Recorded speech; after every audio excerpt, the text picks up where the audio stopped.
Hey everybody, Chrissie here for Thermoweb, and today I'm going to show you how to make that card.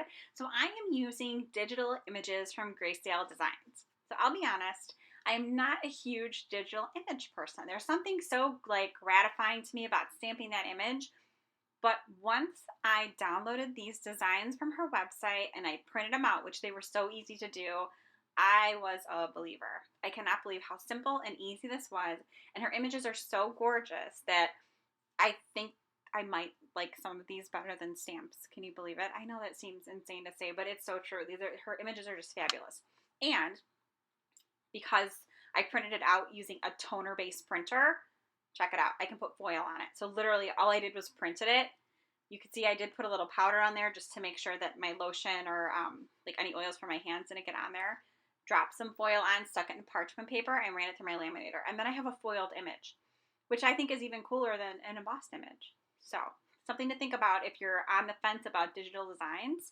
That is a huge, huge bonus that you can foil everything. So then I wanted to go ahead and color in this image. And I decided to use my colored pencils with a paper stump and some blending solutions. These are Spectrum Noir pencils, and I'm using the coordinating blending solution and stumps. You can get other blending solution. It's usually called Gamsol if you go to like an art supply store, and they may even have it at some craft stores now.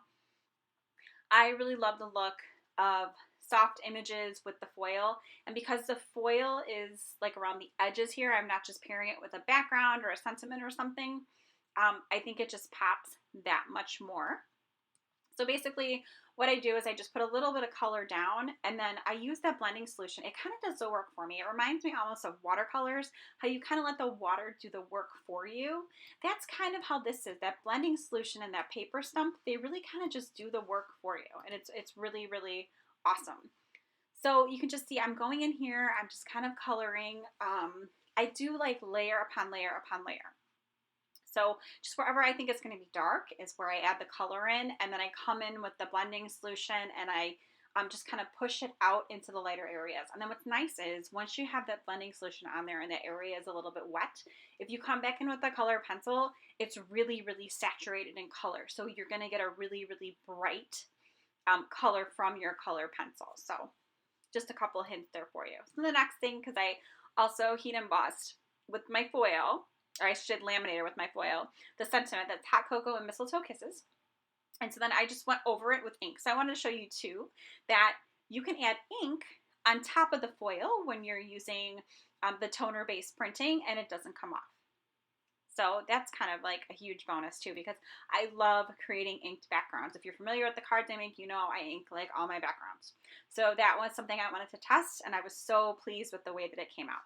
So I trimmed it out, and then I wanted to pop a little bit more, so then I mounted it on some black using my XL memory runner, and then I cut that out again. I'm just going to adhere everything with foam squares. So the two sets I used were called Merry Everything, the digital sets, and that was for the sentiment. And the Christmas cheer is where this cute little coffee cup came from, or hot cocoa. I don't know, it can be whatever, right? I mean, the sentiment says hot cocoa, so we'll say it's hot cocoa, but it can be coffee too, because we all love coffee.